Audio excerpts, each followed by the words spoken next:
வணக்கம் நட்புகளே. நான் உங்கள் சந்தோஷ் குணா. நாவல்களை தொடர்ந்து கேட்க மறக்காம நம்ம சேனலை சப்ஸ்கிரைப் பண்ணிடுங்க. அப்படியே அந்த பெல் ஐக்கானையும் தட்டி விட்டுருங்க. அத்தியாயம் 40. இப்போதே அவனை பார்க்க வேண்டும், அவனிடம் பேச வேண்டும், தன் மனதில் இருப்பதையெல்லாம் அவனிடம் சொல்ல வேண்டும் என்று அங்கிருந்து நகர முற்பட்டவளின் கரத்தை பற்றி சோமசுந்தரம் தடுக்க, பரிதவிப்புடன் அவரை பார்த்தவளுக்கு அழுகைத்தான் முட்டிக்கொண்டு வந்தது. அப்பா ப்ளீஸ்ப்பா, நான் போகணும்ப்பா, அவரை பார்க்கணும், அவர்கிட்ட நான் பேசணும், என்ன அவர் தேடுவாரு, என்னை விடுங்கப்பா என்று அழுகுரலில் சொன்னவாறே அவர் பிடியிலிருந்து தன் கரத்தை அவள் விலக்க முயற்சித்த போதும் அவர் அவள் கரத்தை விடவே இல்லை. அவனை பார்க்க முடியவில்லையே என்ற ஆதங்கமும், அவனை பார்க்க தன்னை அனுமதிக்கவில்லையே என்ற கோபமும் சேர்ந்து பெண்ணவளின் நிதானத்தை மொத்தமாய் இழக்க வைத்திருந்தது. ஒரு கட்டத்தில் பொறுமை இழந்து போனவள், என்னை விடுங்கப்பா என்று அடித்தொண்டையிலிருந்து கத்த, சோமசுந்தரமும் பயந்துதான் போனார் அவள் நிலையைக் கண்டு. அதுவரையும் அங்கு நடப்பதையெல்லாம் பார்த்து கொண்டிருந்த ஆத்மன், அக்கா என்றவாறே அவள் தோள்களை பற்ற, ஆத்மன் நீயாவது அப்பா கிட்ட சொல்லு ஆத்மன், என்னை விட சொல்லு ஆத்மன், என் ஆதி அங்க என்ன தேடுவாரு, நாங்க போகணும் என்று ஒரு பைத்தியம் போல் அவனிடமும் சொன்னதையே அவள் திருப்பிச் சொல்ல, ஆத்மனுக்கும் அவள் நிலையைக் கண்டு கஷ்டமாகித்தான் போனது. இருந்தும் அவளுக்கு எடுத்து சொல்லி புரிய வைக்க வேண்டிய கட்டாயம் அவனுக்கு இருக்கிறதல்லவா. அக்கா, நீதான் அவரை தேடிக்கிட்டு இருக்க, அவர் உன்னை தூக்கி போட்டுட்டாரு, அவர் உன்னை மறந்துட்டாரு, இதுதான் உண்மை என்று நிதர்சனத்தை அவளுக்கு அவன் புரிய வைக்க முயற்சிக்க, அவளோ, இல்ல, நீ பொய் சொல்ற, அவர் என்ன உயிருக்குயிரா காதலிக்கிறாரு என்று கண்ணீர் மல்க சொன்னவளின் வார்த்தைகளில் தான் எத்தனை நம்பிக்கை அவன் மேல், அவன் காதல் மேல். அவன் மீது அவள் கொண்ட நம்பிக்கையை அவனாலே உடைக்க முடியாத போது ஆத்மனால் மட்டும் எப்படி உடைக்க முடியும்? அக்கா, புரிஞ்சுக்கோ, அவர் உன்னை காதலிக்கல, உன்னை காதலிச்ச மாதிரி நடிச்சிருக்காரு, நான் சொல்றது பொய்னா அப்போ இதெல்லாம் என்ன என்றவன் தன் போனில் தேவ் பதிவிட்டிருந்த ட்விட்டர் பதிவுகளை காட்ட, அவளும் அவனின் ஒவ்வொரு பதிவுகளையும் பார்க்க ஆரம்பித்தாள். திருமணம் ஆனது முதல் அவர்கள் சம்பந்தமாக அவன் இட்ட ஒவ்வொரு பதிவையும் புகைப்படத்தையும் பார்த்தாள். அவனுக்கு அவள் டச்சப் கொடுத்தது, அவனுக்கு அவள் உணவு ஊட்டியது, மயக்கம் தெளிந்த பின் கேரவனில் அவளுக்கு மிக அருகில் அவன் நின்றது, அவன் ஆடையில் அவள் பட்டன் தைத்தது, நீரோடையில் மண்டியிட்டு அவன் தன் காதலை வெளிப்படுத்தியது, அவளுக்காக அவன் பூஜை செய்தது, தூணுக்கு பின்னால் அவள் நெற்றியில் அவன் தன் நெற்றியால் முட்டியது என்று அவள் அறியாமல் அவன் எடுத்திருந்த புகைப்படங்களை எல்லாம் பதிவிட்டிருந்தவன், மனதுக்கு பிடித்தவரை காதலிப்பது மட்டும் காதல் அல்ல, அவர்கள் கேட்கும் பிரிவை கொடுப்பது கூட ஒரு வகையில் காதல்தான். மிஸ்யூ அதி என்ற வாசகத்தோடு அன்று அவள் அவனிடம் விவாகரத்து கேட்டபோது எடுத்திருந்த வீடியோவையும் பதிவிட்டிருந்தான். என்னவோ அவன் அவளை உருகி உருகி காதலித்தது போலவும், அவளின் விருப்பத்தின் பேரிலேயே இருவரும் பிரிவது போலவும் அவனின் அனைத்து பதிவுகளும் இருக்க, அதையெல்லாம் பார்த்தவளுக்கு தன்னையும் அறியாமல் கைகள் நடுங்கியது. அவளால் நம்ப முடியவில்லை. அத்தோடு இந்த வீடியோ புகைப்படங்கள் எல்லாம் எப்போது எப்படி எடுக்கப்பட்டது என்று கூட அவளுக்கு தெரியவில்லை. ஆம், அவன் ஒன்றும் அவளை விரும்பி திருமணம் செய்யவில்லையே, தன் பிரச்சனைகளுக்கு தீர்வாக அவளை கட்டாயப்படுத்தி திருமணம் செய்தான். அந்த திருமண வாழ்வில் அவர்களுக்குள் எந்த விரிசலும் இல்லை என்று காட்டிக்கொள்வதற்காகவே அவளுக்கு தெரியாமல் அவன் எடுத்த புகைப்படங்களையும் பதிவிட்டான். அத்தோடு தன்னை அவமானப்படுத்தியவளை பழிவாங்குவதற்காக காதல் என்ற பெயரில் நாடகமாடி அவளையும் காதலிக்க வைத்து பழிவாங்கியவன், அந்த நாடகத்தின் உச்சகட்டமாக தான் விரும்பி விவாகரத்து கொடுக்கவில்லை என்பது போல் அவளுக்கே தெரியாமல் அவள் விவாகரத்து கேட்டபோது எடுத்த வீடியோவை பதிவிட்டு மொத்தமாக தன் வாழ்வில் இருந்து அவளை விலக்கியும் இருந்தான். எந்த இடத்திலும் யாருக்கும் தன் மீது எல்லளவும் சந்தேகம் வராத அளவிற்கு பார்த்து பார்த்து சாமர்த்தியமாக காய் நகர்த்தி அதில் இன்று வெற்றியும் கண்டிருந்தான் ஆதித்ய தேவ். அனைத்தையும் பார்க்க பார்க்க அவளுக்கு நெஞ்சம் பதப்பதைத்தது. அவன் மீது அவள் கொண்ட நம்பிக்கையெல்லாம் இந்த ஆதாரங்களை பார்த்த பின் சுக்கு நூறாக உடைந்து தான் போனது. அவன் கொடுத்த காதல் துரோகத்தால் மொத்தமாய் உடைந்து போயிருந்தவளை மெல்ல மெல்ல மீட்டெடுத்தது ஆத்மனும் சோமசுந்தரமும் தான். அவன் நினைவுகளிலிருந்து தன்னை மீட்டெடுப்பதற்காக ஊட்டிக்கு சென்றவளின் ஒவ்வொரு நிமிடமும் அவன் நினைவோடுதான் கழிந்தன. என்னதான் அவன் மீது அவளுக்கு கோபமும் வெறுப்பும் இருந்தாலும் மனதார அவனை நேசித்த அவள் மனம் இன்னும் அவன் மீதான காதலை விடாமல் கெட்டியாக பிடித்து கொண்டுதான் இருந்தது. ஒவ்வொரு நாளும் காலை கண்விழிக்கும் போதெல்லாம் எங்கே நடந்த அனைத்தும் கெட்ட கனவாக இருக்கக்கூடாதா என்ற ஏக்கமும் பெண்ணவள் மனதில் எழாமல் இல்லை. என்ன முயன்றும் அவன் நினைவுகளிலிருந்து அவளால் அவளை மீட்டெடுக்க முடியவில்லை. சுற்றியிருக்கும் ஏதோ ஒன்று அவனை அவளுக்கு நினைவுபடுத்திக் கொண்டேதான் இருந்தது. அவன் புகைப்படத்தை அணைத்துக் கொண்டு அழுதவள் அப்படியே உறங்கியும் போனாள். காதலில் பிரிவு என்பது இதயத்தில் விழும் சவுக்கடியை போன்றது. அது காலத்திற்கும் வடுவாக மாறுவதில்லை. மாறுவதற்கு நினைவுகள் விடுவதும் இல்லை. அவன் நினைவுகளிலிருந்து தன்னை மீட்டெடுக்கும் முயற்சியில் தோற்றுப்போய் அவன் நினைவுகளால் தன்னை காயப்படுத்திக் கொள்வதே அவள் வழமையாகி போனது. அவன் பிரிவு அவளை அணுவணுவாய் சித்திரவதை செய்தது. அவனுடன் பேசிய வார்த்தைகள் எல்லாம் மௌனமாய் அவளை கொன்றது. பழகிய நாட்கள் எல்லாம் பாழடைந்து போனது. நடு இரவில் நெஞ்சம் பதறியது. விழித்தவுடனே கண்ணீர் அணைத்தது. நடைப்பிணமாய் அவள் நாட்கள் நகர நினைவுகள் உயிரை மொத்தமாய் எரித்தது. தன்னையே வெறுக்க வைத்து எங்கும் தனிமையை நிரப்பியது.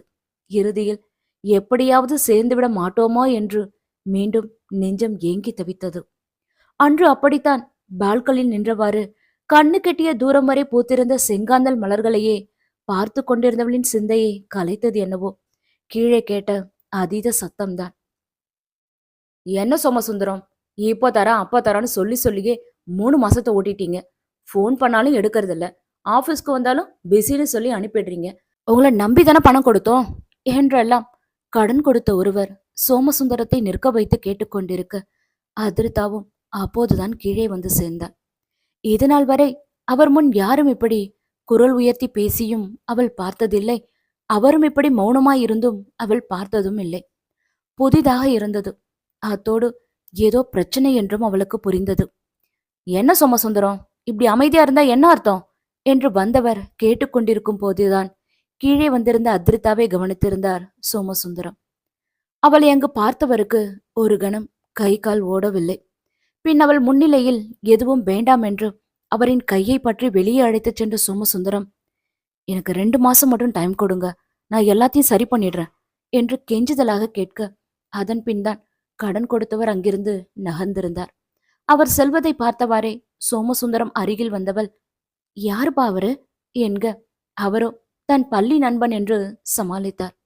அவர் பதிலில் திருப்தி அடையாதவள், பார்த்தா ஃப்ரெண்டு மாதிரி தெரியலையே, ஏதோ கடன் கொடுத்தவ மாதிரில பேசுறாரு, என்னாச்சுப்பா, எதுவும் பிரச்சனையா என்றவள் நேரடியாகவே அவரிடம் கேட்டபோது அவரோ, அப்படிலாம் எதுவும் இல்லடா என்று மெலிதாக புன்னைத்து கொண்டே சொன்னவர், ஆமா உனக்கு மலர் கண்காட்சினா ரொம்ப பிடிக்கும்ல, இன்னைக்கு போகலாமா என்றவர் பேச்சை மாற்றினாலும் அவர் முகத்திலிருந்த கவலை ரேகைகளை அவளும் கவனிக்கவே செய்தாள். அவர் முகம் கவலையோடு இருப்பதை அவளும் கவனித்திருக்கிறாள்தான். ஆனால் அதற்கு காரணம் தான் மட்டுமே என்று நினைத்திருந்தவள் அறியவில்லை. அவர் கவலைக்கு வேறொரு காரணமும் இருக்கிறதென்று. ஆனால் சற்று முன் பார்த்த நிகழ்வும் அன்று அவர் போனில் டென்ஷனாக பேசியதும் இப்போது அவளுக்குள் சந்தேகத்தை ஏற்படுத்தவே செய்தது. தன் கவலையில் அவரை எப்படி கவனிக்காமல் விட்டோம் என்று தன்னையே நிந்தித்து கொண்டவள் அப்பா என்றவரை அழைத்து தன்னை பார்க்க வைத்ததோடு, நீ என்கிட்ட எதுவும் மறைக்கலையே என்றாள் அவரை ஊடுருவி பார்த்து.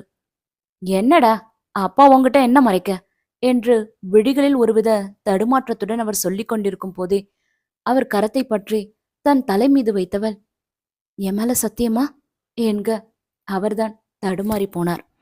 அவரின் தடுமாற்றத்தை கவனித்தவள், சொல்லுங்கப்பா என்னாச்சு என்றவள் விடாமல் கேள்வி எழுப்ப அதற்கு மேல் அவரால் அவளிடம் எதையும் மறைக்க முடியவில்லை. அனைத்தையும் அவர் கூற கேட்டவளுக்கு அதிர்ச்சித்தான். அவர்களின் நிலை இப்படி தலைகீழாக மாறியிருப்பதை பார்த்து எத்தனையோ கோடிகளுக்கு அதிபதியாக இருந்தவர் என்று 1 கோடி ரூபாய் கடனை அடைக்க முடியாமல் தவிப்பதை பார்க்கும் போதுதான் அவளுக்கும் கஷ்டமாகித்தான் போனது. ஏன்பா மறைச்சிங்க, ஒரு வார்த்தை சொல்லியிருக்கலாமே என்று கேட்கும் போதே அவள் குரல் உடைந்ததோடு கண்களும் கலங்கிவிட்டன. அவளின் கலங்கிய விழிகளை பார்த்தவர், அத்ரிமா நீ எதை பத்தியும் நினைச்சு ஒரி பண்ணாதடா. அப்பா நான் பாத்துக்கிறேன் என்று அந்நேரத்திலும் தன் கவலையை மறந்து அவளை ஆறுதல் படுத்த பெற்றவரை நினைத்து பெண்ணவள் மனம் நெகிழ்ந்துதான் போனது. ஒரு பிரச்சனையை மறக்க இன்னொரு பிரச்சனையை கொடுப்பதுதானே இந்த காலத்தின் வழமை. அவள் மனமும் இப்போது அவர்களுக்கு ஏற்பட்டிருக்கும் இக்கட்டான சூழ்நிலையை எப்படி கையாள்வது என்றுதான் யோசித்துக் கொண்டிருந்தது. அவளின் வற்புறுத்தலின்படி கைவசம் இருந்த கெஸ்ட் ஹவுஸையும் விற்று பாதி கடனை அடைத்தவர்கள் வாடகை வீட்டிற்கு குடியேறியிருந்தனர். எப்படியெல்லாமோ இருந்தவர்களின் வாழ்க்கை 7 மாதத்தில் மொத்தமாகவே தடம் மாறி போயிருந்தது. ஆனால் இதை பற்றியெல்லாம் ஆத்மனிடம் இருவருமே வாயை திறக்கவில்லை. சிறு வயதிலிருந்தே கஷ்டம் என்றால் என்னவென்றே தெரியாமல் வளர்ந்தவனால் எப்படி இப்படி ஒரு இழப்பை தாங்கிக் கொள்ள முடியும்? அந்த இழப்பை தாங்கிக் கொள்ளும் அளவிற்கு அவனுக்கு பக்குவ வயதும் கிடையாதே. கல்லூரி முடியும் வரை இங்கு வர வேண்டாம் என்று சோமசுந்தரம் ஸ்ட்ரிக்டாக சொல்லிவிட அவனும் விடுமுறையை கூட மாதவி வீட்டிலேயேதான் கழித்தான். அவர்கள் இருந்த பங்களாவின் குளியலறை அளவை விடவே சிறியதாக இருந்தது இப்போது அவர்கள் வசிக்கும் வீடு. செல்வ செழிப்பாக வளர்ந்த பிள்ளைகள் இப்படி கஷ்டத்துக்கு உள்ளாக்கி விட்டோமே என்ற வருத்தத்தில் சோமசுந்தரம் நாளும் மெலிய ஒரு பக்கம் மீதமுள்ள கடனை அடைக்கும் பொருட்டு வேலை தேடி அலைந்து கொண்டிருந்தாள் அதிரிதா.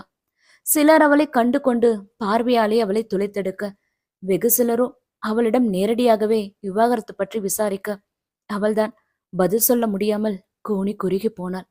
சென்னைக்கு மட்டும் செல்லாமல் பெங்களூர், கோவை, மதுரை என்று நிறைய கம்பெனிகளுக்கு ஏறி இறங்கி பார்த்து விட்டாள்.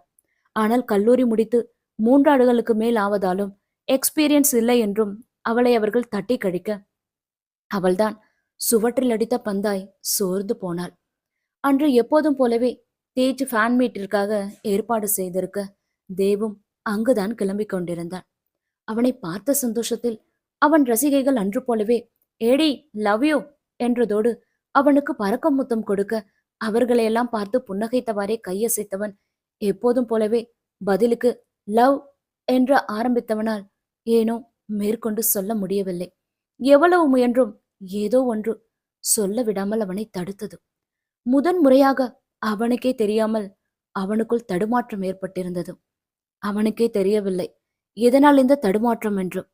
அவர்களை பார்த்து சிரமப்பட்டு புன்னகைத்தவாறே அவர்களை சந்திப்பதற்காக ஏற்பாடு செய்திருந்த இடத்திற்கு சென்றான். எப்போதும் போலவே ஒவ்வொருவருடனும் சிரித்து பேசி புகைப்படம் எடுத்துக்கொண்டிருக்கும் போதுதான் அவன் ரசிகை ஒருத்தி அவன் கரத்தை பற்ற அவனோ சட்டென்று தன் கரத்தை பின்னுக்கு இழுத்து கொண்டான். மீண்டும் அவனில் தடுமாற்றம்.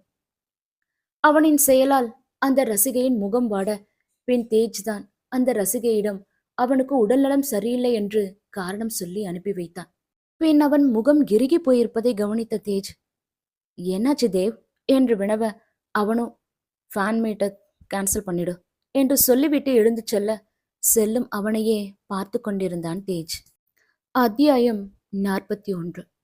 கடந்த 7 மாத காலத்தில் அவளை பற்றி ஒரு நொடி கூட அவன் நினைத்தது இல்லை.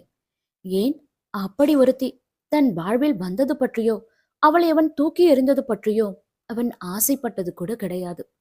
அப்படிப்பட்டவன் என்று முதன்முறையாக தடுமாறியிருந்தான். அதே சமயம் இந்த தடுமாற்றம் எதனால் என்றும் அவன் தன்னை குழப்பிக் கொள்ளவில்லை. அவனுக்கு நன்றாகவே தெரியும் இந்த தடுமாற்றம் அவளாலும் அன்று அவளுக்கு அவன் பெயருக்கென்று கொடுத்த வாக்குறுதியாலும் தான் என்று. அன்று அவள் மனதில் இருக்கும் காதலை வெளிக்கொணரும் பொருட்டுதான். அப்போ நான் உங்ககிட்ட சொல்லிட்டா நீங்க யாருக்கும் சொல்லாம இருப்பீங்களா என்றவளின் கேள்விக்கு அவன் ஆமாம் என்று தலையசைத்தது. ஆனால் இன்று சர்வ சாதாரணமாக கூட லவ் யூ என்ற வார்த்தையை அவனால் சொல்ல முடியவில்லை. ஏன் அடுத்தவரின் தொடுகையை கூட அவன் உடலும் மனமும் விரும்பவில்லை. வேக எட்டுக்களுடன் கேரவனுக்குள் சென்றவன் அங்கிருந்த மேக்கப் மிரர் முன்புதான் சென்று நின்றான். 2 கைகளையும் டேபிள் மீது ஊன்றியவாறு நிலை கண்ணாடியில் தெரிந்த தன் பிம்பத்தையே பார்த்து கொண்டிருந்தான். அவனின் கூரிய விழிகள் இப்போது அவனையே கூர்ந்து நோக்கிக் கொண்டிருந்தது. எப்படி தன் மனம் தன் அனுமதி இல்லாமல் தனக்கு எதிராக செயல்பட்டது என்பதுதான் இப்போது அவனே அவனிடம் கேட்டுக்கொண்டிருக்கும் கேள்வி. பாறை இடம் தராமல் அதன் மேல் விருட்சம் வளருமா? அதே கேள்விதான் அவனுக்குள்ளும். காதல் விஷயத்தில் இறுகி பாறையாகி இருக்கும் இதயத்திற்குள் அவள் எப்படி வேர்விட்டாள்? எப்போது, எந்த இடத்தில், எந்த நேரத்தில் அவனை கேட்காமல் அவன் மனம் அவளுக்கு இடம் கொடுத்தது? அவள் வார்த்தைக்கு கட்டுப்பட்டது என்றெல்லாம் யோசிக்க யோசிக்க அவனுக்கு தலையே வெடிப்பது போல் இருந்தது. இரு கைகளாலும் தலையை பிடித்தவாறே அங்கிருந்த இருக்கையில் அமர்ந்தவனுக்கு அன்று அவளுடன் பேசிய உரையாடல்கள்தான் நினைவிற்கு வந்தது. ஷிட் என்றவாறு தலையை உலுக்கிக் கொண்டு பின்னிருக்கையில் சாய்ந்து கண்களை மூடிக்கொண்டவனின் விழி முன்னே தெரிந்தது என்னவோ அவளின் அழுது வடிந்த முகம்தான். சட்டென்று இமைகளை திறந்தவனுக்கு அங்கிருப்பதே மூச்சு முட்டுவது போல் இருக்க அங்கிருந்து காரை எடுத்துக்கொண்டு கிளம்பியும் இருந்தான். என்னதான் காதலிப்பது போல் நடித்ததாக சொல்லி அவள் உட்பட அனைவரின் வாயையும் அவன் அடைத்திருந்தாலும் அவனுக்கே தெரியாமல் அவன் ஆழ்மனதில் அவள் மீதான காதல் இருப்பதுதான் உண்மை. அதன் வெளிப்பாடாகத்தான் இன்று தன் ரசிகைகளிடம் அவன் அவ்வாறு நடந்து கொண்டது கூட. இனி அவளை பற்றி நினைக்கவே கூடாதென்ற முடிவோடு காரை ஓட்டிக் கொண்டிருந்தவனின் பார்வை எதேச்சியாக எப்போதும் அவள் அமரும் பக்கத்து இருக்கையின் மீது பட மீண்டும் அவள் நினைவுதான் அவனுக்குள் எட்டி பார்த்தது. எரிச்சலோடு ஸ்டீரிங் மீது ஓங்கி ஒரு குத்து விட்டவன் அதிவிரைவாகவே வீட்டிற்கு வந்து சேர்ந்திருந்தான். அவனை பார்த்ததும் ஓடி வந்து குழைந்த லியோ கூட இப்போது அவளைத்தான் அவனுக்கு நினைவுபடுத்தியது. எப்போதும் அதை தூக்கி தடவி கொடுத்துவிட்டு செல்பவன் இன்று அதை திரும்பி கூட பார்க்கவில்லை. வேக எட்டுக்களுடன் தன் அறைக்கு சென்றவன் நேராக குளியல் அறைக்குத்தான் சென்றான். ஆடையை கூட கழற்றாமல் ஷவரை ஆன் செய்து அதன் அடியில் நின்று கொண்டவனால் இன்னமுமே தன்னை நிலைப்படுத்த முடியவில்லை. என்னதான் குளிர்ந்த நீர் அவன் மேனியை குளிர்வித்தாலும் அவன் மனம் இன்னும் சூடாகவேத்தான் இருந்தது. அவளால் அவன் பட்ட கடந்த கால அவமானங்களையும் அவனால் மறக்க முடியவில்லை. நிகழ்காலத்தில் அவளால் அவனுக்குள் ஏற்பட்டிருக்கும் தடுமாற்றத்தையும் அவனால் ஏற்றுக்கொள்ள முடியவில்லை. சொல்ல போனால் அவனே அவனிடம் போராடி கொண்டிருந்தான். அவன் ஈகோவிற்கும் அவனின் மனதிற்கும் இடையேயான போராட்டம் அது. அவளின் தேவிற்கும் அவனின் ஏடிக்கும் இடையேயான போராட்டம் அது. இந்த போராட்டத்தில் வெற்றியின் சந்தோஷமும் அவனுக்குத்தான், தோல்வியின் வருத்தமும் அவனுக்குத்தான். எவ்வளவு நேரம் கண்களை மூடியவாறு ஷவரின் அடியில் நின்றிருந்தானோ அவனுக்கே தெரியாது. மீண்டும் விழிகளை திறந்தவனுக்கு அன்று இதே ஷிவரடியில் அவள் அவனை அறைந்த நிகழ்வுதான் நினைவிற்கு வந்தது. அவள் அறைந்த கன்னத்தை தடவி பார்த்தவனுக்கு இப்போதும் கோபத்தில் கண்கள் சிவந்தது. அவள் விஷயத்தில் அவன் செயல்கள் நியாயம்தான் என்று இப்போதும் அடித்து சொன்னது அவன் மூளை. காலை முதலே அவனை ஆட்டி படைத்த மனதை இப்போது அவன் மூளை முழுமையாக தன் கட்டுக்குள் கொண்டு வந்திருக்க, அதன் பின்தான் ஒருவித நிம்மதியோடே குளியலறையிலிருந்து வெளியேறினான் தேவ். இன்று 2 கம்பெனிகளில் நேர்காணலுக்கு அழைத்திருக்க காலையிலேயே பரபரப்புடன் கிளம்பிக் கொண்டிருந்தாள் அத்ரிதா. எப்படியும் வீட்டிற்கு வருவதற்கு நேரமாகும் என்பதால் காலை டிஃபனோடு சேர்த்து சோமசுந்தரத்திற்கு மதிய உணவையும் சமைத்து முடித்தவள் இறுதியாக அப்பளம் பொரிப்பதற்காக வாணலியில் எண்ணெய் ஊற்றிவிட்டு எண்ணெய் காய்வதற்காக காத்து கொண்டிருக்கும் போதுதான் தேவ் அடுத்து நடிக்கப் போகும் படம் குறித்த தகவலும் இன்று முதல் படப்பிடிப்பு தொடங்கிறது என்ற செய்தியும் ஹாலில் இருந்த தொலைக்காட்சியில் ஒளிபரப்பாகிக் கொண்டிருக்க அந்த செய்தியை காதில் வாங்கியவள் அப்படியே உறைந்து போ நின்றுவிட எண்ணெய் அதீத சூடானதால் கிச்சனே புகை மண்டலமாகி போனது. வாணலில் இருந்த எண்ணெயும் தீப்பிடித்து எரிய போகும் தருவாயில்தான் சோமசுந்தரம் ஓடி வந்து அடுப்பை ஆஃப் செய்ததோடு அவளையும் வெளியில் இழுத்துச் சென்றார். லோன் விஷயமாக பேங்க் மேனேஜருடன் போனில் பேசிக் கொண்டிருக்கும் போதுதான் சமையலறை சாளரத்திலிருந்து அதீத புகை வெளியேறுவதை சோமசுந்தரம் கவனித்தார். ஏதோ விபரீதம் என்று அவர் மூளைக்கு பட நொடியும் தாமதிக்காமல் விரைந்து சென்றவர் அசம்பாவிதம் எதுவும் நடக்காமலும் தடுத்தெறிந்தார். இத்தனைக்கும் இது எதுவுமே அவளுக்கு தெரியவில்லை. உறைந்து போய் அமர்ந்திருந்தவளின் தோள்களை பற்றி அத்ரி அத்ரி என்றவர் உலுக்க அவள் சுயத்திற்கு திரும்பவே சில கணங்கள் பிடித்தன. அப்பா என்றவரின் பார்வை அவளையும் மீறிக்கொண்டு தொலைக்காட்சி மீதுதான் படிந்தது. அவன் குறித்த செய்தி இன்னும் ஒளிபரப்பாகிக் கொண்டிருக்க திரையில் தெரிந்தவன் புகைப்படத்தை பார்த்தவளுக்கு இப்போது கண்கள் கலங்கிவிட்டன. அவளின் இந்த நிலைக்கான காரணம் புரிய தொலைக்காட்சியை ஆஃப் செய்தவர் அதன் பின்தான் அவள் அருகில் சென்று அமர்ந்தார். என்னம்மா, அத்ரி கவனமா இருக்க வேண்டாமா? உன்னை யார் இதையெல்லாம் செய்ய சொன்னா என்றவர் அவள் கரங்களை பற்றி நீ வா, வந்து முதல்ல ரெஸ்ட் எடு என்றார். எங்கே முன் போலவே அவள் ஆகிவிடுவாளோ என்ற பயத்தில். அவர் பயப்படுவது போல் இல்லாமல் அவரை ஏறிட்டு பார்த்தவள் இல்லப்பா, எனக்கு இன்னைக்கு 2 கம்பெனில இன்டர்வியூ இருக்கு. நான் போகணும் என்றாள். ஆனால் அவள் மனம் இருக்கும் மனநிலையை அறிந்தவர், இந்த நிலைமையில நீ போய் தான் ஆகணுமா என்க தலையை தாழ்த்தி கொண்டவளிடம் மௌனம்தான். அத்ரி என்றவரின் அழைப்பால் அவரை ஏறிட்டு பார்த்தவள், போய் தானப்பா ஆகணும். நான் இப்படி இருக்க முடியாதே என்றவளின் குரல் லேசாக உடைவதை அவரும் கவனிக்கவே செய்தார். காயத்தை கொடுத்தவனே எந்த குற்ற உணர்வும் இல்லாமல் அடுத்த படம் என்று பிஸியாக, காயப்பட்ட அவள் மட்டும் ஏன் நத்தை போல் வீட்டுக்குள்ளேயே அடைந்திருக்க வேண்டும்? அதை மனதில் வைத்துக்கொண்டு தான் அவள் அவ்வாறு சொன்னது கூட. உன்னை ஏன்டா கஷ்டப்படுத்திக்கிற? அப்பா பேங்க்ல பேசியிருக்க, கூடிய சீக்கிரம் லோனும் கிடைச்சிடும். அதுக்கப்புறம் 1 வருஷம் போதும், எல்லாத்தையும் அப்பா புடிச்சிடுவேன் என்று நம்பிக்கை மிகுந்த குரலில் சொன்னவள் அவரின் மோவாயை பற்றி, அதுக்கு அடுத்த வருஷமே என்னோட இளவரசிய கண்ணுக்குள்ள வச்சு பாத்துக்கிற மாதிரி ஒரு இளவரசனை தேடி என்றவர் சொல்ல வந்ததை முடிக்கும் முன்பே, இல்லப்பா என்றவாறே அவரின் கரத்தை விலக்கி விட்டவள், எனக்கு கல்யாணமே வேண்டாம்ப்பா. எனக்கு யார் மேலேயும் நம்பிக்கை இல்ல. இனி அது வரவும் வராது. நான் கடைசி வரைக்கும் உங்க பொண்ணாவே இருக்கிறேன்ப்பா என்று விழிகளில் கெஞ்சலுடன் அவர் விழிகளை பார்த்தவள், இருக்கட்டுமா என்று கேட்க அவருக்குத்தான் என்ன பதில் சொல்வதென்றே தெரியவில்லை. அத்தோடு எந்த அளவிற்கு அவள் மனம் ரணப்பட்டிருந்தால் இப்படி ஒரு முடிவை எடுத்திருப்பாள் என்று நினைத்தவருக்கு மேலும் அவளை நினைத்து கஷ்டமாகித்தான் போனது.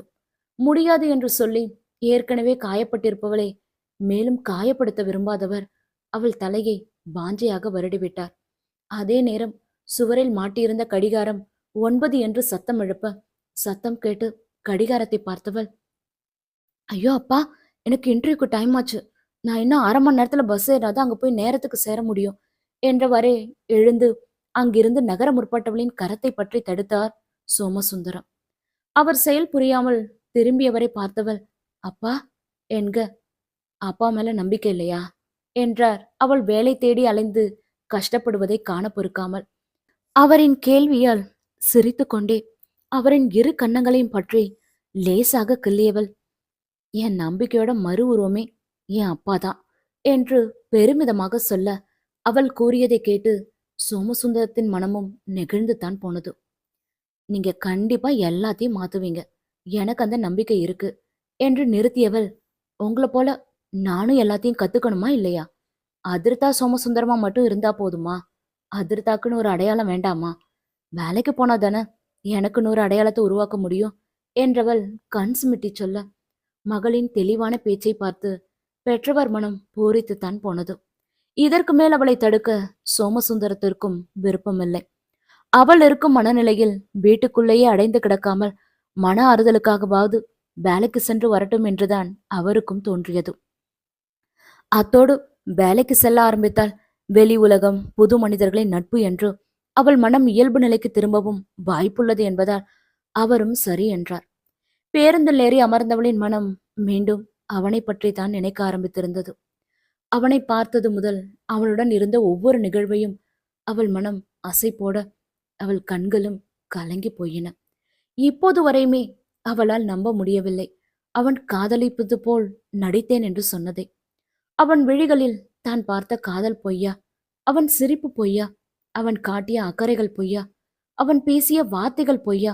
அவனின் ஸ்பரிசங்கள் பொய்யா? இல்லை, அவன் ஸ்பரிசத்தில் அவள் உணர்ந்த காதல்தான் பொய்யா என்று அவளுக்குமே தெரியவில்லை. புது படத்தின் முதல் நாள் ஷூட் என்பதால் நேரமாகவே செட்டிற்கு வந்திருந்தான் தேவ். அவனுக்கென்று ஏற்பாடு செய்திருந்த மேக்கப் ஆர்டிஸ்ட் அவனுக்கு டச்சப் கொடுக்க, அவனுக்கோ அதிர்த்து அவனுக்கு டச்சப் கொடுத்ததுதான் நினைவிற்கு வந்தது. கண்களை மூடி ஒரு ஆழ்ந்த பெருமூச்சு எடுத்து தன்னை சமன்படுத்தி கொண்டவன் அவரிடம் வேண்டாம் என்று சொல்லிவிட்டு அவனே அவனுக்கு டச்சப் கொடுத்து கொண்டான். கேமரா முன் சூடம் காட்டி தேங்காய் உடைத்து முதல் காட்சியை ஷூட் செய்ய படக்குழு ஆயத்தமானது. இதுவும் காதல் சம்பந்தப்பட்ட படம் என்பதால் முதல் காட்சியே நாயகன் நாயகியின் இடையே அணைத்து அவள் கண்களை பார்த்து தன் காதலை ஏற்றுக்கொள்ளும்படி சொல்வது போன்ற காட்சி எடுக்கப் போவதாக முன்னமே டைரக்டர் பரணி சொல்லி இருக்க அவனும் தன்னை தயார்படுத்தி கொண்டிருந்தான். ஆம், அவனின் அடுத்த கால் ஷீட்டையும் பரணிக்கு தான் கொடுத்திருந்தான் தேவ். அவர்களுக்கென்று கொடுக்கப்பட்ட லொகேஷனில் நடிப்பதற்கு தயாராக இருவரும் நின்றிருக்க மைக்கேல் பரணி ஆக்ஷன் என்று கத்த தேவும் நடிக்க ஆயத்தமானான். தனக்கு எதிரில் இருந்த நாயகின் இடையை வளைத்து அணைக்க முற்பட்டவன் கரங்கள் ஏனோ முன்னேற முடியாமல் தயங்கியதோடு நடுங்கவும் ஆரம்பித்திருந்தது. அவளை அணைத்த அவன் கரங்கள் வேறொருத்தியை அணைக்க தயங்கியது போலும். அத்தோடு பெண்ணவளின் அருகாமையால் அவனுக்கு மூச்சு முட்டுவது போல் இருக்க அவன் இதயமும் அதீத வேகத்தில் துடிக்க ஆரம்பித்திருந்தது. எதிரிலிருந்த பாவையவளின் விழிகள் அவன் அதியின் கலங்கிய விழிகளை அவனுக்கு நினைவுபடுத்த தேவால் அப்பெண்ணின் முகத்தை கூட பார்க்க முடியவில்லை. தனக்கு என்ன ஆனது, தனக்குள் என்ன நடக்கிறது என்று அவனுக்கு தெரியவில்லை. அதே சமயம் என்ன முயன்றும் அவனால் நடிக்கவும் முடியவில்லை. கை முஷ்டியை இறுக மூடியவாறு அவன் நடிக்காமல் நின்று கொண்டிருப்பதை பார்த்த தேஜிற்குமே விளங்கவில்லை அவன் ஏன் இப்படி இருக்கிறான் என்று. அவனுக்கு மட்டுமல்ல, செட்டில் இருந்த அனைவருக்குமே அவன் செயல் ஆச்சரியத்தைத்தான் ஏற்படுத்தியிருந்தது. என்ன முயன்றும் அவனால் அந்த காதல் காட்சியை நடிக்க முடியவில்லை. கண்களை மூடி ஒரு ஆழ்ந்த பெருமூச்சு எடுத்துக்கொண்டவன் பேக்கப் என்று கத்த முதல் நாள் முதல் காட்சி கூட எடுக்காமல் பேக்கப்பா என்று பரணிக்குத்தான் தூக்கி வாரி போட்டது. கேரவனை நோக்கி வேக எட்டுக்களுடன் சென்றவனை சார், ஏடி சார் என்றவாறு அவன் பின்னாலேயே ஓடி தடுத்த பரணி என்னாச்சு ஏடி, அந்த பொண்ணு ஏதாவது உங்ககிட்ட என்று ஆரம்பித்தவனை கை உயர்த்தி தடுத்த தேவ் கெமிஸ்ட்ரி இல்ல என்றான். அவன் பதிலால் பரணி வாட் என்று அதிர்ந்து போய் அவனை பார்க்க அவனும் எஸ் பரணி, எனக்கு அந்த பொண்ணுக்கு நடுவுல சுத்தமா கெமிஸ்ட்ரி இல்ல, என்னால முடியாது என்றவாறு தலையை இடபலமாக அசைத்துவிட்டு முன்னோக்கி செல்ல பரணிக்குத்தான் தலையிலேயே இடி விழுந்தது போல் இருந்தது. எல்லாம் பேசி முடிவாகி ஷூட் ஆரம்பித்த நிலையில் போய் அவன் கெமிஸ்ட்ரி இல்லை என்று சொன்னால் பாவம் அவனும் என்னதான் செய்வான் என்றவாறு இரு கைகளாலும் தலைமுடியை பேத்து கொண்டவன் ஆனா ஏடி, அந்த பொண்ணை நீங்க ஓகே சொன்னதுக்கு அப்புறம் தானே பிக்ஸ் பண்ணோம் என்றான். அவனும் விடாமல் அவன் பின்னால் சென்றபடி. பரணியின் வார்த்தைகளை கேட்டு நின்ற தேவ் திரும்பியவனை பார்க்க பரணிக்கோ பயம்தான். அவன் என்ன சொல்ல போகிறானோ என்று. காரணம், உச்சம் தொட்ட நடிகன் அல்லவா, திடீரென்று தான் படத்திலிருந்து விலகிக் கொள்வதாக அவன் சொல்லிவிட்டால் மொத்தமும் பாழுதானே, அந்த பயம்தான் பரணிக்கு. யா, நான் தான் சொன்னேன், அன்னைக்கு கெமிஸ்ட்ரி இருந்துச்சு, இன்னைக்கு இல்ல என்று கேஷுவலாக அவன் ஒரு காரணத்தை சொல்ல பரணிக்குத்தான் எங்கு சென்று முட்டிக்கொள்வதென்றே தெரியவில்லை. இப்படி கடைசி நேரத்துல சொன்னா எப்படி ஏடி, ப்ரொடியூசருக்கு நான் என்ன பதில் சொல்ல என்று அவனும் தலையை சுரிந்தவரே தன் நிலையை சொல்ல தேஜ் என்றான் தேவ். அவன் அழைப்பால் தேஜும் அவன் அருகில் வந்து நிற்க ப்ரொடியூஸ் கிட்ட வாங்கின அட்வான்ஸுக்கு மேல 2 கோடி சேர்த்து கொடுத்துடு என்று கேஷுவலாக சொன்னவன் பின் பரணியை பார்த்து நான் இந்த படத்துல இருந்து விளையிக்கிறேன் பரணி என்க பரணிக்குத்தான் அதிர்ச்சியில் மூச்சே நின்று விட்டது போல இருந்தது. ஐயோ, ஏன் ஏடி இப்படி சொல்லிட்டீங்க, நான் பார்த்து பார்த்து உங்களுக்காக கதை எழுதியிருக்கேன், நான் ப்ரொடியூசர் கிட்ட பேசி புரிய வைக்கிறேன், நீங்க போய் ரிலாக்ஸ் ஆகுங்க என்றவன் கேரவன் கதவையும் திறந்துவிட தேவும் உள்ளே சென்றான். கதவை சாற்றிவிட்டு பக்கத்தில் நின்று கொண்டிருந்த தேஜை பார்த்த பரணியோ யோ, அவர் சொன்னாரு நீ பாட்டுக்கு அட்வான்ஸை திருப்பி அனுப்பிடாத, நான் போய் வேற ஹீரோயின் அரேஞ்ச் பண்றேன் என்றவன் ஓட்டம் நடையமாக அங்கிருந்து கிளம்ப செல்லும் அவனையே இதழ்களில் குறுநகையுடன் பார்த்து கொண்டிருந்தான் தேஜ். அவனுக்கு புரிந்து விட்டது தேவிற்குள் என்ன நடந்து கொண்டிருக்கிறது என்று. காதல் அரசனால இப்போ காதலிக்கிற மாதிரி நடிக்க கூட முடியலையா, இதைத்தானே நானும் எதிர்பார்த்தேன் என்று பியடை வருடையவாறு சொல்லிக் கொண்டவனுக்கு உள்ளுக்குள்ள அத்தனை சந்தோஷம் அவனுக்குள் ஏற்பட்டிருக்கும் மாற்றத்தை நினைத்து. அதே நேரம் அன்று போலவே இரு கைகளையும் டேபிளில் ஊன்றியவாறு நிலை கண்ணாடியில் தன்னையே பார்த்து கொண்டிருந்த தேவிற்கு அதுவரையும் இழுத்து பிடித்து வைத்திருந்த பொறுமையெல்லாம் காற்றோடுதான் பறந்து போனது. அத்தியாயம் 42. பைத்தியமாடா நீ என்று கை நீட்டி தன்னிடம் கேட்பதாக நினைத்து தன் பிம்பத்தை பார்த்து கேட்டுக்கொண்டவனுக்கு தன் மீதே அத்தனை கோபம். நீ என்ன பண்ணிட்டு வந்திருக்கன்னு உனக்கு புரியுதா? அட்வான்ஸை திருப்பி கொடுக்க சொல்ற, கடைசி நேரத்துல படத்திலேருந்து விலகுனா என்ன ஆகும்னு தெரியும் தானே. ப்ரொடியூசர் உன் மேல கம்ப்ளைண்ட் பண்ணா போதும், குறைஞ்சது 2 வருஷமாவது உன்னை நடிக்க அலோ பண்ண மாட்டாங்க.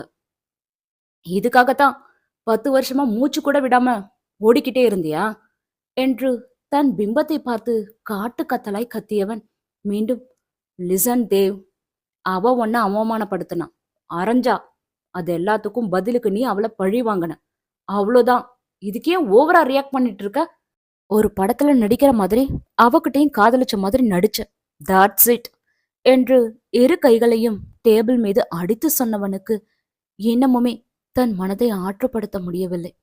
ஒரு புறம் தன் மனம் தன் பேச்சை கேட்கவில்லையே என்ற கோபம், இன்னொரு புறமோ தன்னால் நடிக்க முடியவில்லையே என்ற ஆதங்கம்.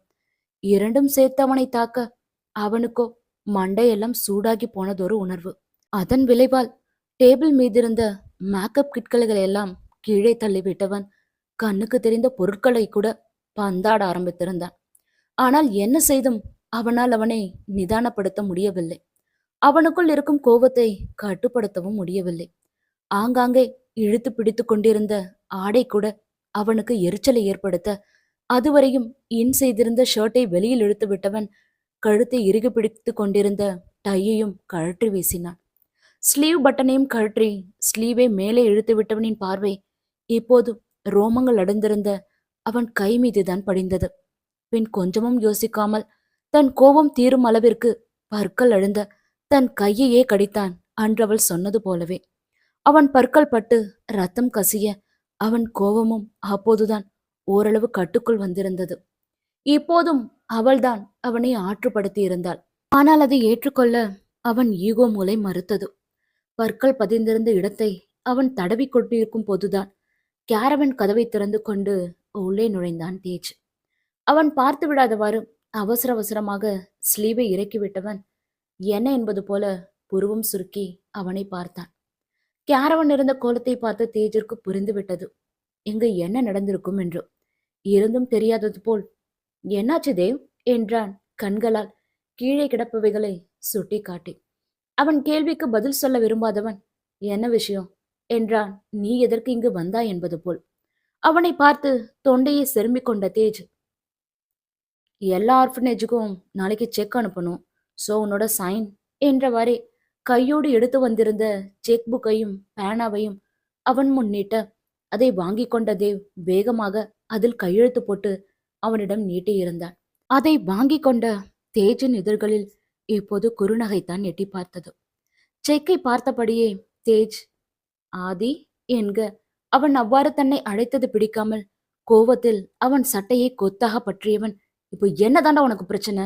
ஏண்டா நீயும் உன் பங்குக்கு என் உயிரை வாங்குற என்றான் காட்டு கத்தலாய் தேவ். உன் பங்குக்கா என்று புருவம் சுருக்கி அவன் வார்த்தைகளையே அவனிடம் திருப்பி கேட்ட தேஜ், அப்போ இன்னும் வேற யாரு உன் உயிரை வாங்கிட்டு இருக்கா என்க அதுவரையும் பற்றியிருந்த அவன் சட்டையிலிருந்து கையை எடுத்த தேவிற்கு அவன் கேள்விக்கு என்ன பதில் சொல்வதென்றே தெரியவில்லை. அப்படியே சொல்வதாக இருந்தால் அவனால் என்ன சொல்ல முடியும்?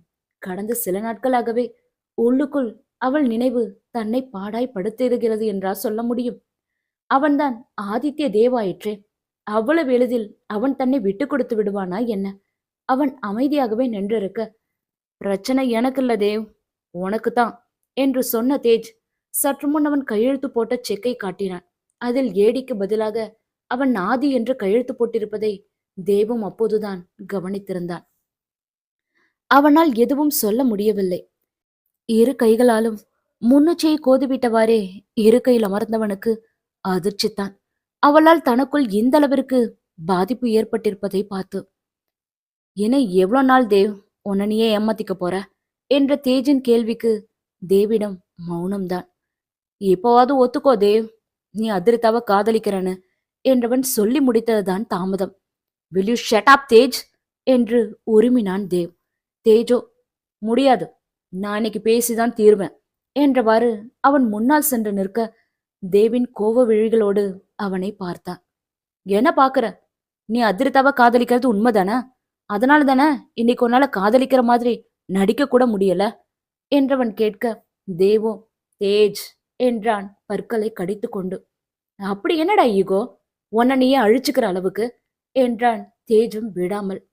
அவன் கேள்விகளை பொறுக்க முடியாத தேவ் சட்டென்று இருக்கையிலிருந்து எழுந்ததோடு, இப்போ நீங்க இருந்து கிளம்புறியா இல்ல நான் போகட்டுமா என்க, நானே போறேன் என்றவரே கேரவனின் வாயில் புறம் நோக்கி சென்றவன் திரும்பி அவனை பார்த்து தேவ் என்க அவனும் அவனை பார்த்தான். இப்போ நான் போறேன், ஆனா கூடிய சீக்கிரத்துல நீயே என்னை தேடி வந்து சொல்லுவ, அதிர்தாவா காதலிக்கிறேன்னு என்று சொன்னவன் அங்கிருந்து வெளியேற மீண்டும் தலையை பிடித்துக்கொண்டு அமர்ந்து விட்டான் தேவ். எப்போதும் படுத்த உடனே உறங்குபவனுக்கு அன்று இரவு உறக்கம் வரவே இல்லை. உறக்கம் வராமல் படுக்கையில் உருண்டு புரண்டு படுத்துக் கொண்டிருந்தவன் ஒரு கட்டத்தில் எழுந்து அமர்ந்து விட்டான். எழுந்து அமர்ந்தவனின் விழிகள் அவன் படுக்கையின் இடப்பக்கத்தை தான் பார்த்தது. எப்போதும் அவள் உறங்கும் இடம் இப்போது வெறுமையாக இருக்க மீண்டும் அவள் நினைவு அவனை ஆக்கிரமிக்க ஆரம்பித்திருந்தது. தலையை உலுப்பிக் கொண்டு படுக்கையில் இருந்து எழுந்தவன் நேராக பால்கனிக்குத்தான் சென்று நின்றான். பால்கனிக்கு சென்று நின்றவனுக்கு அங்கும் அவள் நினைவுகளே இம்சிக்க அந்த இரவிலும் காரை எடுத்துக்கொண்டு கிளம்பியிருந்தான் தேவ். காலையில் டிரைவர் மூலமாக அவன் காரை எடுத்துக்கொண்டு சென்றிருப்பதை அறிந்த தேஜ் அவனுக்கு போன் செய்தான். அவன் போன் அறையிலேயே இருக்க அடுத்து என்ன செய்வதென்று அவன் யோசித்துக் கொண்டிருக்கும் போதுதான் தேவின் கார் சத்தம் கேட்க வாசலுக்கு விரைந்து சென்றான் தேஜ். கண்கள் சிவக்க தன்னை எதிர்நோக்கி வந்தவனை பார்த்து எங்கடா போன என்று தேஜ் வினவ, தேவோ அவன் கேள்விக்கு பதில் சொல்லாமல் டுடே அப்பாயின்மெண்ட் எல்லாத்தையும் கேன்சல் பண்ணிடு என்றவன் நேராக தன் அறைக்குத்தான் சென்றான். குளித்து முடித்து படுக்கையில் வந்து விழுந்தவனுக்கு உறக்கம் வரவே இல்லை. பார்க்கும் பொருட்களில் எல்லாம் அவள் நினைவுகளே அவனை இம்சிக்க அறையில் இருப்பதே அவனுக்கு மூச்சு முட்டுவது போல் இருந்தது. இத்தனை வருடங்களாக அவன் வீடாக இருந்தது இப்போது அவள் நினைவின் இருப்பிடமாக மாறி அவனை இம்சித்தது. வீட்டையே சுற்றி சுற்றி வலம் வந்தவன் இறுதியாக தோட்டத்தில்தான் தஞ்சம் அடைந்திருந்தான். அதன் பின் வந்த நாட்களில் தேவ் அதிகம் இருந்தது என்னவோ தோட்டத்தில்தான். அவள் அலைச்சல் வீண் போகா வண்ணம் மாதம் ரூபாய் 15,000 சம்பளத்தில் வரவேற்பாளராக ஒரு கம்பெனியில் வேலை கிடைத்திருந்தது. அவள் வேலைக்கு செல்வதில் சோமசுந்தரத்திற்கு விருப்பமில்லை என்றாலும் அவள் மன நிம்மதிக்காக சம்மதித்தார். புது இடம், புது உலகம், புது மனிதர்கள் என்று அவள் உலகமும் மாற ஆரம்பித்திருந்தது. சூடுபட்ட மனம் என்பதால் முதலில் மற்றவர்களிடம் பேச தயங்கியவள் பின் போக போக ஓரளவு அனைவரிடமும் பேச ஆரம்பித்திருந்தாள். அவனை பற்றி நினைக்கக்கூடாது என்பதற்காகவே வேலை வேலை என்று எந்நேரமும் தன்னை பிஸியாக வைத்துக் கொண்டாள். என்னதான் அவனை பற்றி நினைக்கக்கூடாது என்பதில் அவள் உறுதியாக இருந்தாலும் அவன் திரைப்பட போஸ்டரையோ இல்லை அவன் உருவ கட்டவுட்டையோ பார்த்துவிட்டால் அன்றைய நாளை கடத்துவதென்பது அவளுக்கு ஒரு யுகமாகத்தான் இருந்தது. படத்திற்கு ஹீரோயின் தேடுவதிலேயே 1 மாத காலம் கடந்திருக்க அந்த 1 மாத காலமும் தேவ் வீட்டிலேயே தான் இருந்தான்.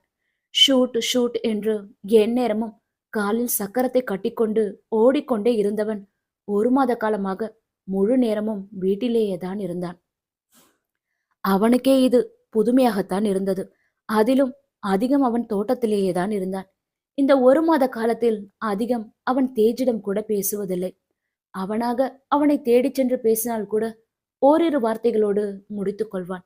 அன்றும் தேவ் தோட்டத்தில் அமர்ந்திருக்க தேஜும் அங்குதான் மடிக்கணினியில் வேலை பார்த்து கொண்டிருந்தான். எப்போதும் போலவே தான் தேர்வு செய்த நடிகைகளின் புகைப்படங்களை எடுத்துக்கொண்டு அங்கு வந்த பரணி அந்த புகைப்படங்களை தேவிடம் கொடுக்க தேவும் ஒருவித சலிப்புடனே அந்த புகைப்படங்களை பார்க்க ஆரம்பித்தான். கடவுளே, இந்த லிஸ்ட்லயாவது ஹீரோயின் கிடைச்சிடணும் என்று மனதிற்குள் வேண்டியவாறு பரணி அமர்ந்திருக்க மடிக்கணினியை மூடிய தேஜின் விழிகள் இப்போது தேவைத்தான் பார்த்து கொண்டிருந்தது. பெயருக்கென்று முதல் புகைப்படத்தை பார்த்தவனின் விழிகள் அடுத்தடுத்த புகைப்படங்களை பார்க்க மறுத்தது. அவன் கைகள்தான் புகைப்படங்களை மாற்றிக்கொண்டே இருந்ததை தவிர அவன் விழிகள் உணர்ச்சிகள் அற்று வேறு எங்கேயோ பார்த்து கொண்டிருந்தது. அவன் நிலையை பார்த்து இடபலமாக தலையை அசைத்துக் கொண்ட தேஜ் அதி என்றதுதான் தாமதம். அதுவரையும் உணர்ச்சிகளற்று போயிருந்தவன் விழிகளில்தான் எத்தனை உயிர்ப்பு, எத்தனை ஏக்கம், அதை தேஜும் கவனிக்கவே செய்தான். இருந்தும் இப்போது எதற்காக இந்த பெயரை சொன்னாய் என்பது போல் தேவ் தேஜை முறைக்க, ஆம் இல்ல தேவ், ப்ரொடியூசர் அதியமானுக்கு அட்வான்ஸை திருப்பி அனுப்பிடட்டுமா என்றவன் பேச்சை மாற்ற, யோ அவரே சும்மா இருந்தாலும் நீ சும்மா இருக்க மாட்ட போலவே என்று தேஜை கடிந்து கொண்ட பரணி, ஏடி இதுலயும் உங்களுக்கு யாரையும் பிடிக்கலனா விடுங்க, பிரச்சனை இல்ல என்றவாறே அவன் கையில் இருந்த புகைப்படங்களை வாங்கி கொண்டவன், மும்பையிலேருந்து ஒரு பொண்ணு வந்திருக்காளாம், அவளை ஸ்கிரீன் டெஸ்ட் எடுத்து பார்த்துட்டு நெக்ஸ்ட் வீக் நேராவே கூட்டிட்டு வரேன். ஹீரோயின் கிடைக்க 1 வருஷம் ஆனாலும் சரி ஏடி, என் படத்துக்கு நீங்க தான் ஹீரோ என்று உறுதியாக சொல்லிவிட்டு பரணி அங்கிருந்து புறப்பட, பரணி என்றவனை அழைத்தவாறே அவனிடம் சென்றான் தேஜ்.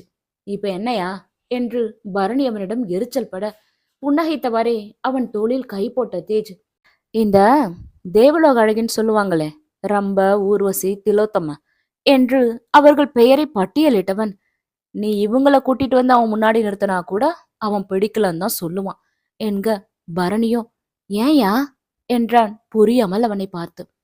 அது ஏன்னா என்றவன் அவன் காதில் ஏதோ ஓத, பரணியோ நிஜமாவா என்றான் அதிர்ச்சியாய் அவனை பார்த்து. சொல்றத சொல்லிட்டேன், இனி நம்புறதும் நம்பாதும் உன் இஷ்டம்.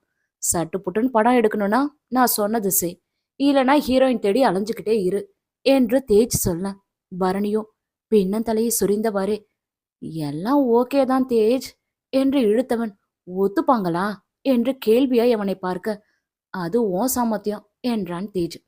சில கணங்கள் யோசித்த பரணி, இருந்தாலும் ஒரு டைரக்டர் மாமா வேலை பார்க்கறது நல்லாவா இருக்கு என்று பரிதாபமாக முகத்தை வைத்துக் கொண்டு சொல்ல, அவன் கேட்ட விதத்தை பார்த்து தேஜிற்கு சிரிப்புத்தான் வந்தது. இருந்தும் கட்டுப்படுத்திக் கொண்டு, ஊர் ஊரா போய் ஹீரோயின் தேடுறது மட்டும் நல்லாவா இருக்கு என்று தேஜ் திருப்பி கேட்க, அதுவும் சரிதான் என்பது போல் தலையை அசைத்த பரணி சில கணங்கள் அவனிடம் பேசியிருந்து விட்டு அதன் பின்னே கிளம்பிச் சென்றான். இப்படியே நாட்கள் நகர அன்று தருண் அதிசயமாக தேஜிற்கு அழைத்திருந்தான். என்னவாக இருக்கும் என்ற யோசனையோடே தேஜ் அழைப்பை ஏற்க, அவனும் தேவிடம் பேச வேண்டும் என்று சொல்ல, அவனும் தேவை தேடிக்கொண்டு தோட்டத்திற்கு சென்றான். கட்டை விரலால் நெற்றி பொட்டை அழித்து விட்டவாறு கண்மூடி அவன் அமர்ந்திருக்க, அவனை தேவ் என்று அழைத்தவன், தருண் உன்கிட்ட பேசணுமா என்று சொல்லியவாறே போனை நீட்ட, அவனும் ஸ்பீக்கர்ல போடு என்றான். அவனும் ஸ்பீக்கரில் போட, என்ன தேவ், ஷூட் கூட போகாம ரெஸ்ட்ல இருக்க போல என்று மறுமுனையில் தருண் நக்கலாய் கேட்க, தேவ் அமைதியாகவே இருந்தான். உன்னால நியூஸ் சேனல்லாம் பத்தி எரிஞ்சுகிட்டு இருக்கு, நீ என்னடானா ரிலாக்ஸா இருக்க என்று சிரித்துக்கொண்டே தருண் கேட்க, அவன் கூறியதை காதில் வாங்கிய தேஜ் உடனடியாக தேவின் போனை எடுத்து லைவ் நியூஸ் வைக்க, தேவின் விழிகளும் செல்போன் திரையைத்தான் பார்த்தது. வயதான தம்பதியர் இருவர் தேவ் தங்களின் மகன் என்றும் உறவினரை பார்க்க சென்னை வந்தபோது மெரினா பீச்சில் அவன் கழுத்திலிருந்து தங்க நகைக்கு ஆசைப்பட்டு யாரோ அவனை கடத்திச் சென்றதாகவும் அது குறித்து அப்போதே காவல் நிலையத்தில் புகார் அளித்ததை பற்றியும் கூறியவர்கள் அதற்கான எஃப்ஐஆர் நகலையும் சூழ்ந்திருந்த மீடியாக்களிடம் காண்பித்தனர். அத்தோடு அவன் தங்களின் மகன்தான் என்பதற்கு ஆதாரமாக அவனின் அங்க அடையாளங்கள், அவனின் பிறப்புச் சான்றிதழ், அவனின் விளையாட்டு பொருள்கள் மற்றும் அவன் சிறுவயது ஆடைகள் என்று அவர்கள் காட்டிக்கொண்டிருக்க, அதையெல்லாம் பார்த்து கொண்டிருந்த தேவோ தருண் என்று கோவத்தில் கத்தியே விட்டிருந்தான். அவன் குரல் கேட்டு எதிர்முனையில் காத்திருந்த தருணம், அட என்னப்பா நீ, உனக்கு நல்லது பண்ண ஏன் மேல போய் கோவப்படுற என்று கேட்டு நகைத்தவன், ஆக்சுவலி உன் பேரண்ட்ஸை கண்டுபிடிச்சு கொடுத்த எனக்கு நீ தேங்க்ஸ் தான் சொல்லணும் என்க தேவிற்கோ கோவத்தில் கண்கள் சிவப்பேறியது. அன்று நேரலையில் தன் பெற்றோர் குறித்து அவன் கேள்வி எழுப்பிய போதே தேவ் யூகித்திருந்தான், தருண் இத்தோடு இந்த பிரச்சனையே விடமாட்டான் என்று. அதனால் தானே தேவ் அன்று அவன் விஷயத்தில் பொறுமை காத்தது கூட. ஆனால் என்ன செய்ய, அவன் வாழ்க்கையில் நடந்த குளறுபடிகளால் அவன் தருணை சுத்தமாகவே மறந்து போயிருந்தான். இதில் எங்கிருந்து தருணின் அடுத்த கட்ட நடவடிக்கையை பற்றி அவன் யோசிப்பது? அன்று அவன் பெற்றோர் குறித்து கேள்வி எழுப்பியதற்கே வானத்திற்கும் பூமிக்கும் குதித்தான். இப்போது சொல்லவா வேண்டும்? அதிலும் சம்பந்தமே இல்லாத யாரையோ தன் பெற்றோராக மீடியாக்கள் முன்னிலையில் அவன் அடையாளப்படுத்தியிருப்பதை தான் தேவால் ஏற்றுக்கொள்ளவே முடியவில்லை. யாரால் தான் அப்படியொரு நிலையை ஏற்றுக்கொள்ள முடியும்? உனக்கு மட்டும் ஒரு உண்மை சொல்லட்டுமா தேவ் என்று மீண்டும் அவன் இக்கு வைக்க, தேவின் உடல் விரைப்பானது. உண்மையை சொல்லணும்னா இவங்க உன் பேரண்ட்ஸே கிடையாது, இது உனக்கும் எனக்கும் மட்டும்தானே தெரியும், ஆனா இந்த உலகத்துக்கு என்று கேட்டு மீண்டும் அவன் சிரிக்க, தேவிற்கோ அவனை கொன்றுவிடும் அளவிற்கு கோபம்தான் வந்தது. யாருனே தெரியாதவங்கள உன்னால பேரண்ட்ஸை ஏத்துக்கவும் முடியாது, இவங்க உன் பேரண்ட்ஸ் இல்லைன்னு உன்னால நிரூபிக்கவும் முடியாது. இப்போ என்ன பண்ண போற தேவ் என்று கேட்ட தருண், செக்மேட் என்று சொல்லிவிட்டு போனை வைக்க, தேவின் கோபத்திற்கு இரையாகி போனது என்னவோ அவனின் கைபேசிதான். அவன் பெற்றோர் குறித்த செய்தியை அலைபேசியில் பார்த்த அதிர்தாவிற்கோ தன்னையும் மீறிக்கொண்டு அவன் மீது இப்போது பரிதாபம்தான் ஏற்பட்டது. காதல் நாடகமாடி அவன் அவளை துரோகித்தான் தான். ஆனால் அதற்காக யாரையோ பெற்றோராக்கி அவன் பிறப்பை இழிவுபடுத்துவதை பார்த்து சந்தோஷப்படும் அளவிற்கு அவள் ஒன்றும் கல் நெஞ்சம் படைத்தவள் இல்லையே. செய்தியை பார்த்ததிலிருந்து அவளுக்கு வேலையே ஓடவில்லை. அதையும் இதையும் மாற்றி மாற்றி செய்து மேனேஜரிடம் கூட திட்டு வாங்கி கட்டிக்கொண்டாள். ஆனால் அப்போது கூட இந்த செய்திகளின் தாக்கத்தால் அவன் என்ன மனநிலையில் இருப்பான் என்றுதான் பெண்ணவள் மனம் யோசித்தது. அவனுக்காக தவித்தது. பெற்றோர் குறித்த கேள்விக்கே தன்னை காயப்படுத்தி கொண்டவன் இப்போது சொல்லவா வேண்டும்? உடைந்து போயிருப்பவனை அருகிலிருந்து யார் தேற்றுவார்கள் என்ற கேள்விதான் அவளுக்குள் ஓடிக்கொண்டிருந்தது. தேஜருக்கு அழைத்து கேட்கலாம் என்ற எண்ணத்தையும் கைவிட்டவளுக்கு அன்று இரவு உறக்கமே வரவில்லை. அவனை நினைத்து உறக்கம் வராமல் விழிகளில் கண்ணீருடன் சாளரம் வழியாக தெரிந்த முழு நிலவையே அவள் பார்த்திருக்க, அதே நிலவை பால்கனியில் நின்றவாறு பார்த்து கொண்டிருந்த தேவின் விழிகளும் கலங்கித்தான் போயிருந்தன. மீண்டும் அடுத்த அத்தியாயத்தில் சந்திப்போம். இந்த நாவல் உங்களுக்கு பிடிச்சிருந்தா லைக் பண்ணுங்க, உங்களோட ஃப்ரெண்ட்ஸ் அண்ட் ஃபேமிலிகளுக்கு ஷேர் பண்ணுங்க, உங்களோட நிறை குறைகளை மறக்காம எனக்கு கமெண்ட் பண்ணிடுங்க.